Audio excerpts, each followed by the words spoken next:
जय जय रघुवीर समर्थ. समर्थ आपल्याला दास्य भक्ती निरूपण नाम या समासावर निरूपण सांगतात. श्रीमद श्री दासबोध दशक चौथा नवविधा भक्ती नाम, त्यातील समास 7वा दास्य भक्ती निरूपण नाम. श्रीराम समर्थ. मागा झाले निरूपण 6व्या भक्तीचे लक्षण.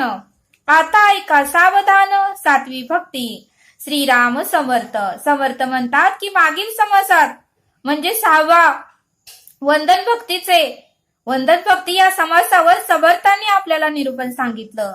आज समर्थ आपल्याला 7वी भक्ती म्हणजे दास्य भक्ती या समासावर निरूपण सांगतात.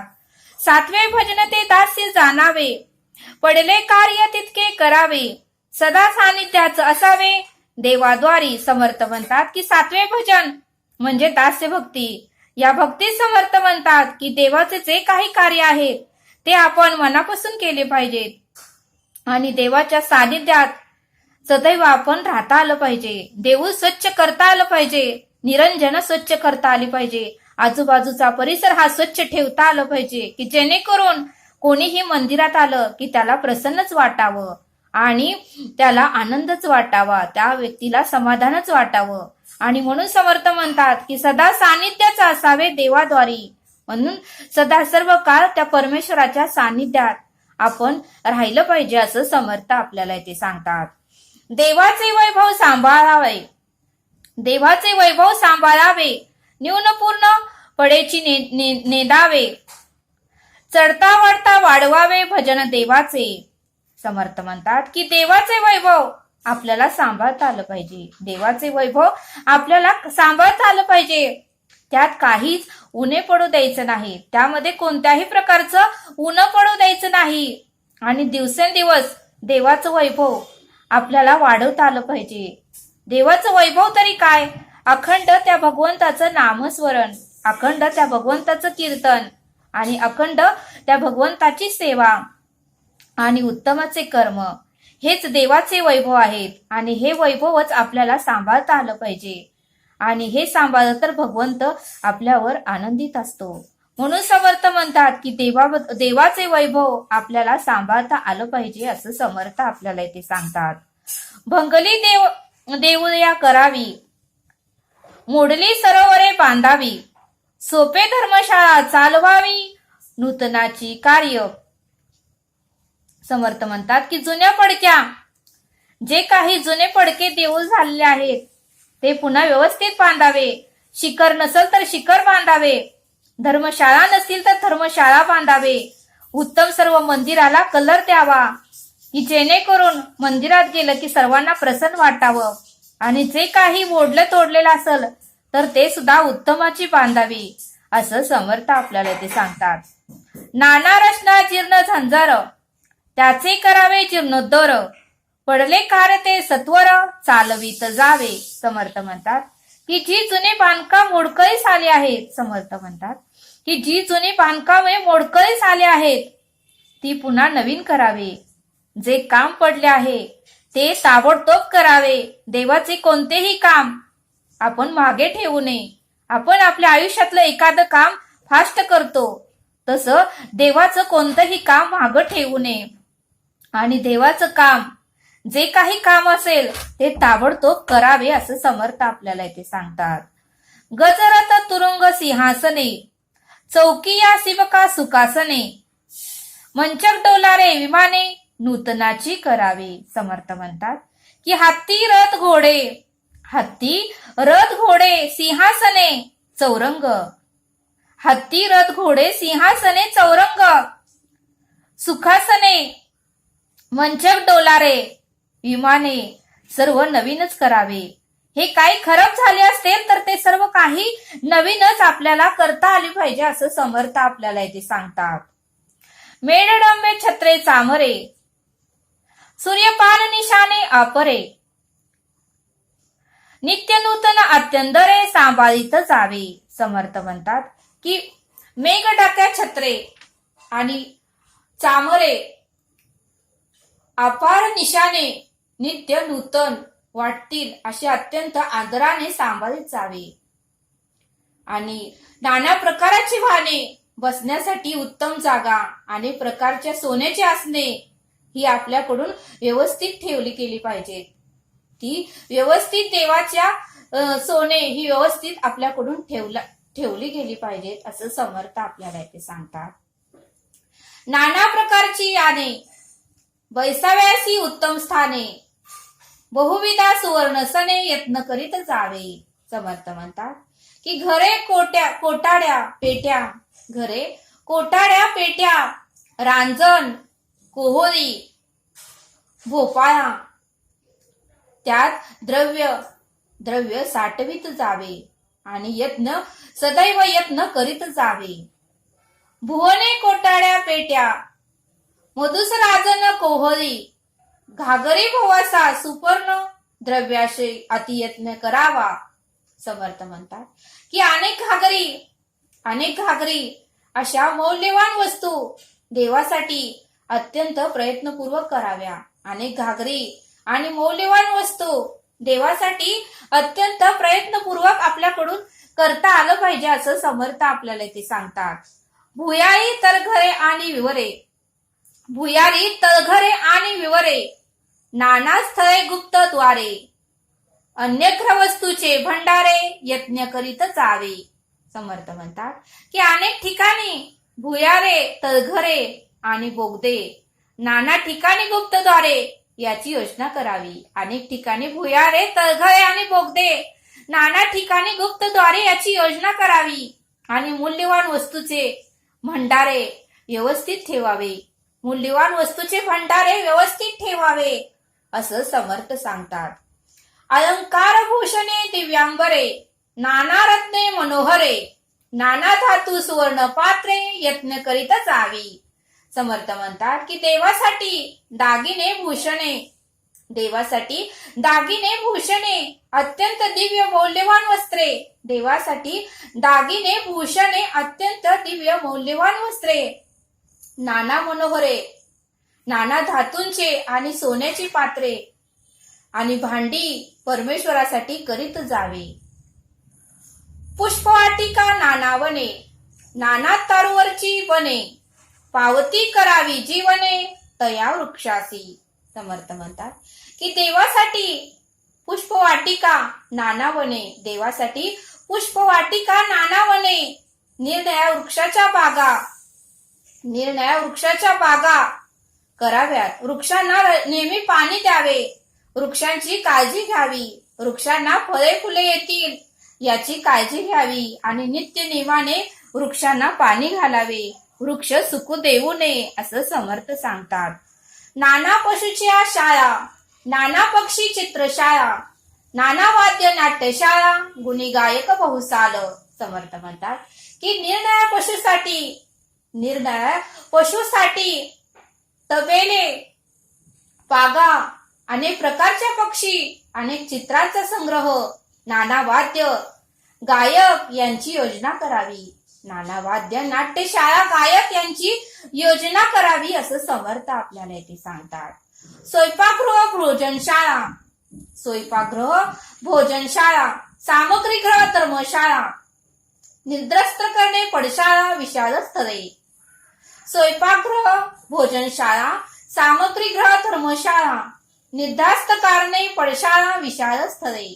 समर्थ म्हणतात की स्वयंपाकघर आणि भोजनालय कोठारे धर्मशाळा झोपण्यासाठी प्रशस्त मोठमोठे घर बांधावीत धर्मशाळा बांधाव्यात की जेणेकरून जे कोण दास लांब न येतील त्यांच्यासाठी आराम करण्यासाठी त्यांना आराम मिळावा यासाठी धर्मशाळा बांधा, मोठमोठी घरं बांधा की जेणेकरून ते तेथे वस्ती करतील असं समर्थ आपल्याला इथे सांगतात. नाना परिमळ द्रव्याची स्थळे नाना खाद्यपदार्थाची स्थळे नाना रसाची नाना स्थळे यज्ञ करीत जावे. समर्थ म्हणतात की अनेक प्रकारच्या सुवासिक वस्तू ठेवण्यासाठी जागा कराव्यात. अनेक प्रकारच्या सुवासिक वस्तू ठेवण्यासाठी जागा कराव्यात. नाना खाद्यपदार्थ साठवून ठेवण्यासाठी जागा कराव्यात. नाना पाताळ पदार्थ साठवून ठेवण्याची व्यवस्था आपल्याकडून प्रयत्नपूर्वक करता आली पाहिजे असं समर्थ सांगतात. नाना वस्ताची नाना स्थाने भंगली करावी नूतने, देवाचे वैभव वचने किती म्हणून बोलावे. समर्थ सांगतात की नाना वस्तूचा संग्रह करण्यासाठी असलेली स्थळे, नाना वस्तूची संग्रह करण्यासाठी असलेली स्थळे मोडकळीस आली असतील तर ती नवीन करून घ्यावी. मोडकळीस आली असतील तर ती नवीन बांधावीत, नवीन करून घ्यावी. आणि देवाचे वैभव शब्दांनी वर्णन करावे. देवाचे वैभव शब्दांनी वर्णन करावे असं समर्थ आपल्याला इथे सांगतात. सर्व ठाई अति सादर आणि दास्यत्व तत्पर, कार्यभागाचा विसर पडणार नाही. समर्थ म्हणतात की सर्वांशी अति आदरपूर्वक वागावे, सर्वांशी अति आदरपूर्वक वागावे. पडले ते काम करण्यासाठी सदैव तत्पर असावे. देवालयाच्या कार्याचा विसर पडू देऊ नये. कोणत्याही देहाला, कोणत्याही तासाला, कोणत्याही भक्ताला त्रास होईल असं शब्द वापरू नका. आणि देवाचे कार्य करण्यासाठी तत्पर उभे राहा, तत्पर सेवा करण्यासाठी तयार राहा असं समर्थ आपल्याला इथे सांगतात.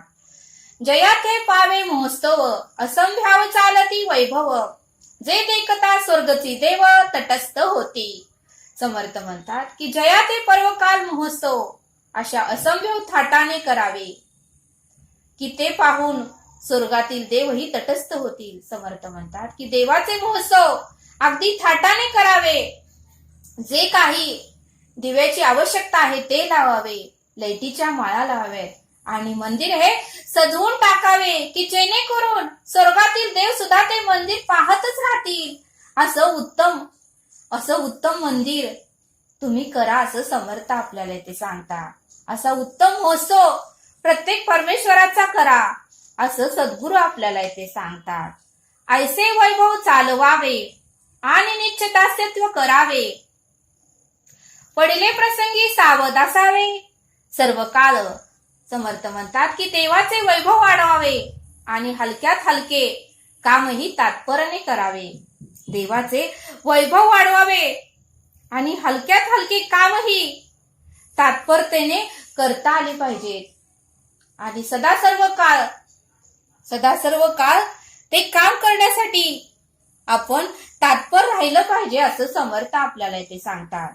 जे जे काही पाहिजे ते ते तत्काळीचे देजे, अत्यंत आवडी की जे सकल सेवा. समर्थ म्हणतात की देवाच्या सेवेसाठी ज्या ज्या गोष्टीची आवश्यकता असते, देवाच्या सेवेसाठी ज्या ज्या गोष्टीची आवश्यकता असते त्या त्या तत्काळ पुराव्यात, त्या तत्काळच पुरवाव्यात आणि अत्यंत आवडीने त्या परमेश्वराची आपण सेवा करावी. अत्यंत आवडीने त्या परमेश्वराची आपण सेवा करावी असं समर्थ आपल्याला इथे सांगतात.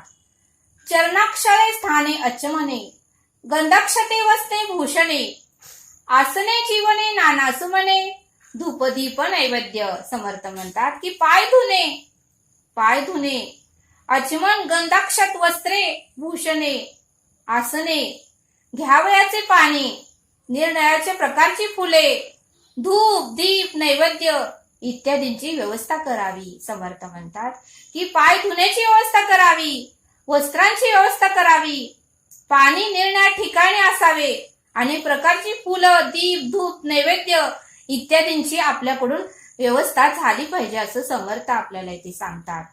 शयनाकारणे उत्तम स्थळे, जळे ठेवावी सुसीतळे, तबोल गायने रसाळे रंगरंगे करावी. समर्थ म्हणतात की शयन करण्यासाठी उत्तम शेजार घरे, गार पिण्याचे पाणी, तबोल यांची व्यवस्था करावी. शयन करण्यासाठी उत्तम शेज घरे, गार पिण्याचे पाणी, तबोले यांची व्यवस्था करावी.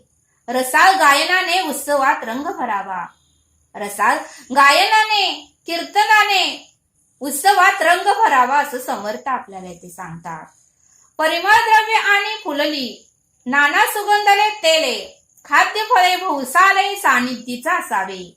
समर्थ म्हणतात की सुवासिक द्रव्य आणि अत्तरे सुवासिक द्रव्य आणि अत्तरे, नाना सुगंधी तेले आणि खाद्यपदार्थ, नाना प्रकारची फळे ठेवावीत. नाना प्रकारची फळे ठेवावीत असं समर्थ आपल्याला इथे सांगतात. सडे समर्जन करावी, उदक पात्रे उदके भरावी, वसने प्रक्षालून आणावी, उत्तम उत्तम. समर्थ म्हणतात की सडा समर्जन करावी, पाण्याची भांडी स्वच्छ पाण्याने भरून ठेवावी. सडा रांगोळी करावी, पाण्याची भांडी स्वच्छ पाण्याने भरून ठेवावी आणि उत्तम उत्तम वस्त्र स्वच्छ धुवून ठेवावी. परमेश्वराची जी काही वस्त्र आहेत ती स्वच्छ धुवून ठेवावी, पाण्याची भांडी ही स्वच्छ ठेवावी आणि मंदिर परिसरात कोणत्याही प्रकारची घाण नसावी असं समर्थ आपल्याला इथे सांगतात. सकळाचे करावे पारपत्य, आलयाचे करावे आतिथ्य, ऐसे हे जाणावे सत्य, सात्वी भक्ती. समर्थ म्हणतात की सगळ्यांचा आदर सत्कार करावा, सगळ्यांचा आदर सत्कार करावा, जे जे कोणी येईल त्यांचा पाहुणचार करावा, सगळ्यांचा आदर सत्कार करावा आणि जे जे कोणी येईल त्यांचा पाहुणचार करावा. अशा प्रकारे आपण सात्विक भक्ती करू शकतो असं समर्थ आपल्याला ते सांगतात. वचने बोलावी करुणेची, नाना प्रकारे स्तुतीची, अंतरे निवांती सकलाची ऐसे वंदावे. समर्थ म्हणतात की सर्वांशी नम्रतेने बोलावे, सर्वांशी नम्रतेने बोलावे, उद्धट कोणाशीही बोलू नका, सर्वांशी गोडच बोला, सर्वांची स्तुती करा, सर्वांचं कौतुक करा, सर्वांच्या अंतःकरणाला सुख होईल असे शब्द वापरा, सर्वांच्या अंतःकरणाला सुख होईल, समाधान होईल, शांती मिळेल असे शब्द तुम्ही वापरा असं समर्थ आपल्याला इथे सांगतात. ऐसी हे सात्वी भक्ती निरूपले यथावती, प्रत्यक्ष न घडे तरी चित्ती पानस पूजा करावी. समर्थ म्हणतात की या प्रकारची यथामती सात्व्या भक्तीचे वर्णन समर्थांनी केले. ही दास्य भक्ती आहे.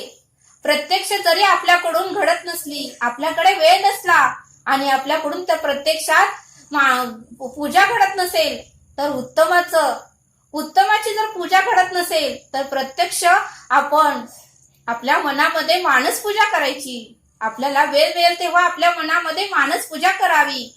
सद्गुरूंचे आपल्या मनामध्ये मूर्ती साठवून घ्यावी, त्यांना फुलं अर्पण करावी, फळं अर्पण करावी, त्यांना नैवेद्य दाखवावा, अशी मानस पूजा आपण करू शकतो असं समर्थ आपल्याला इथे सांगतात. ऐसे दास्य करावे देवाचे, ऐसे दास्य करावे देवाचे, येण्याची प्रकारे सद्गुरूंचे, प्रत्यक्ष न घडी तरी मानस पूजेच करीत जावे. ऐसे दास्य करावे देवाचे, येण्याची प्रकारे सद्गुरूंचे, प्रत्यक्ष न घडे तरी मानस पूजेचे करीत जावे. समर्थ म्हणतात की या प्रकारे देवाचे दास्य करावे, सद्गुरूंची सेवा करावी. प्रत्यक्ष घडत नसेल तर निदान मानस पूजा तर आपल्याला करता आली पाहिजे, निदान मानस पूजा तर आपल्याला करता आली पाहिजे असं समर्थ आपल्याला इथे सांगतात. इति श्री दासबोध गुरु शिष्य संवादे दास्य भक्ती निरूपण नाम समास 7वा. अशा प्रकारे समर्थांनी आपल्याला दास्य भक्ती निरूपण नाम या समासावर आज निरूपण सांगितलं. समर्थ आपल्याला एक श्लोक सांगतात. हरी नामने मस्त पाषाण तारी, बहु तारिले बाण वादेह दारी, तया राम नामी सदा जो विकल्पी, वदेना कदा जीव तो पाप रूपी. या श्लोकाचा अर्थ समर्थ सांगतात की राम अवतारामध्ये लंकेला जाण्यासाठी सेतू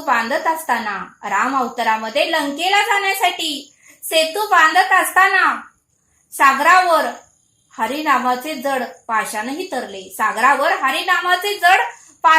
तरले, असंख्य मानवाचा या हरिनामाचे उद्धार केला. इतके श्रेष्ठ महात्म्य असूनही त्या रामाबद्दल संशय बाळगून जो जीव राम नाम घेत नाही, त्या रामाबद्दल संशय बाळगून जो जीव राम नाम घेत नाही, तो जीव पापीच म्हणावा, असा या श्लोकाचा अर्थ समर्थांनी आपल्याला इथे सांगितला. तरी आता आपण येथेच थांबूया. भेटूया पुढील भागात. धन्यवाद. जय सद्गुरू.